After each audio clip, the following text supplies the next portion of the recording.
Good morning. This is Talking With. I'm Gil Matthew, your host, where we get to pull back the curtain on life in yesteryear and other things of interest, of course. There's nothing current here, and yet nothing old. Today's podcast is Skating on Thin Ice, and my guest is Miss Robin Davies. Welcome, Robin. Good morning, Gil, and thank you for having me accompany you today as your guest on this remarkable broadcast. Great to have you. You know, as we slowly roll back the video of your life, I see that most recently you are the CEO of the Greater Grass Valley Chamber of Commerce. Absolutely true. And just like the Ginzu knife commercials, wait, there's more. What else do you do currently? There is more. I do have a bifurcated leadership role.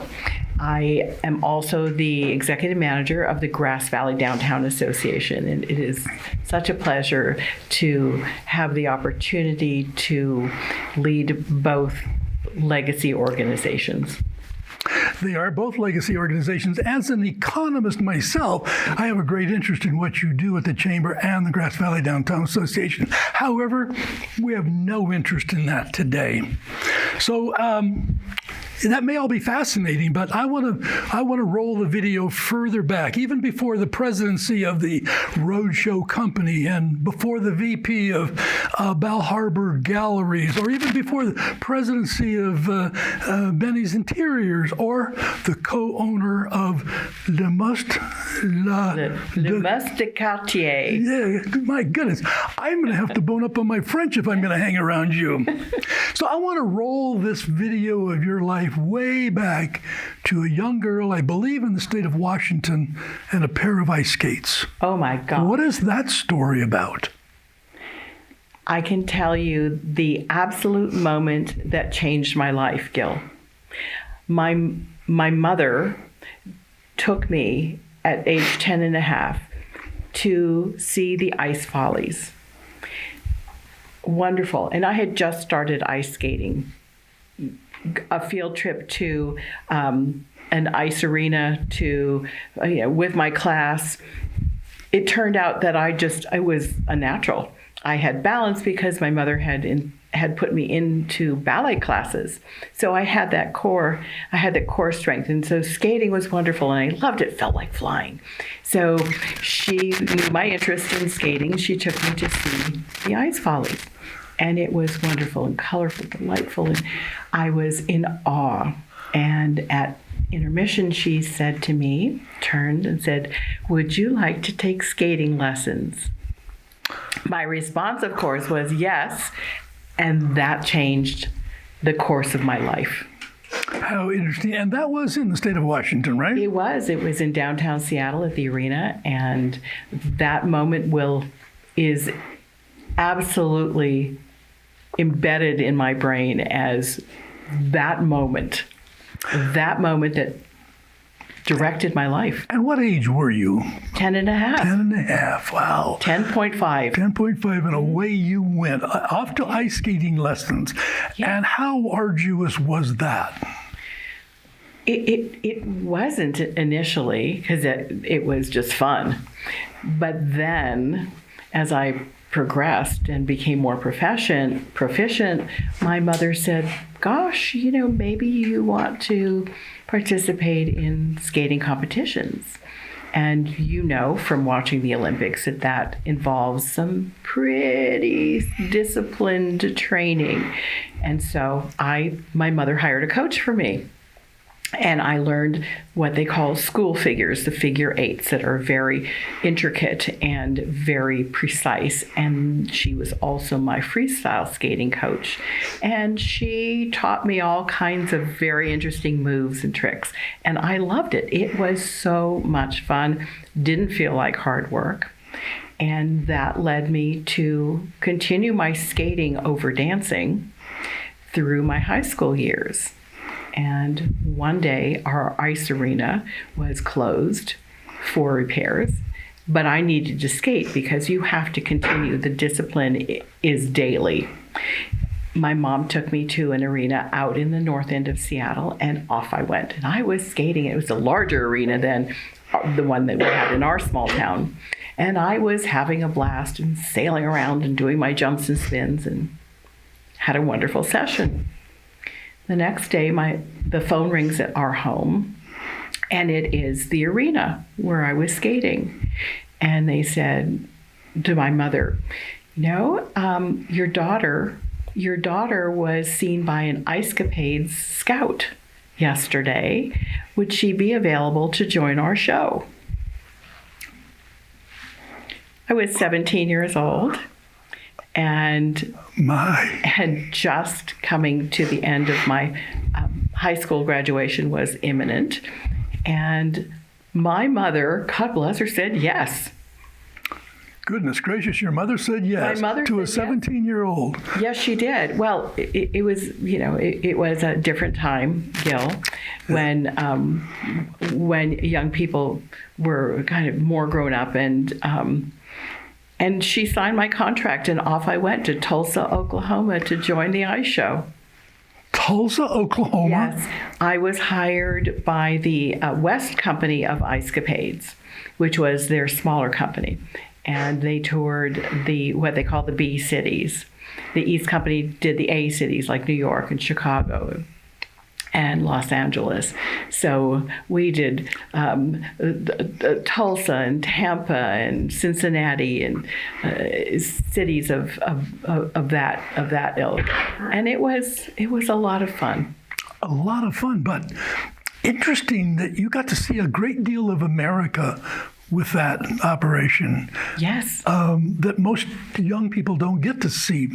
How did it change you to see a wide variety of American culture? Well, it was fascinating, and I've always been curious. So one of the things that accompanied being on the road, there was a strict protocol back in those days. Number one, you had to dress. You were representing your company. So you could not exit your room in anything but the finest dress. And in those days, it was a suit and a hat and gloves and high heels. And off you went to do your day, whatever comprised your day. We also were obligated to know about the towns that we were playing, because you could be called by publicity or for publicity at any given moment. So if you arrived in Fort Wayne, Indiana, you could be called upon to speak to the Rotary or the Elks or the Moose or any other civic organization that might be interested in learning more about the ice show and travels and all of that. So I learned a great deal more about local geography, or about American geography and American history, and what each town was like. Cincinnati was a manufacturing town, and there were a lot of brick buildings, and it was fascinating to learn about the history of the towns that we were visiting. One of the things I found fascinating about America is that every town has the biggest, the first, the best of something. Yes. The biggest string ball, the largest grapefruit, or the something. So all of these B cities that you toured must have had something interesting that you could remember about, so you could speak to the Rotary or the Elks. Very true. And if you ask me what some of those are right now, I would have to take a pass on that because it's been, let's say, too many decades in the past for me to. I would have to think to kind of peel back the layers of the memory onion. But so that was the tour of the United States. But did you ever get to go abroad? Well, Canada and Mexico, with the ice shows. I began with Ice Capades, and then Ice Capades did primarily the United States and Canada. The West Company that I was with went through Canada in the winter.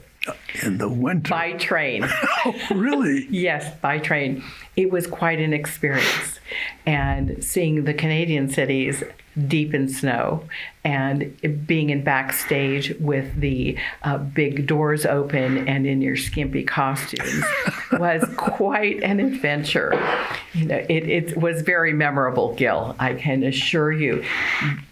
The train arriving in Calgary at 2:00 in the morning with 2 feet of snow on the ground, and you are dressed in high heels and a suit, and there are no cabs. How do you get from the train station to the hotel? And where is the hotel? And where is the hotel? Exactly. Ultimately, management arranged for transportation for us, but it was a very chilly 2:00 in the morning wait for us to get there. Lots of little mini adventures. So then you traveled into Mexico. Yes. Now that's a really different world for ice skating. It is, and that was, as I said, I began with ice capades and then went to Holiday on Ice. It was very, very much the trend to, there were many, many big performing ice extravaganzas on the road back in the Then. Thank you. And Holiday on Ice was one of the others. And I transitioned to Holiday on Ice. And Holiday on Ice tour was in America. They did the A cities and Mexico at the end of the tour. And that was really something to be in Mexico and be exposed to that culture, the food, the language, just the culture in general, of very hospitable people, and it was amazing. And we had the opportunity on our days off, which were seldom few, but we went to Acapulco.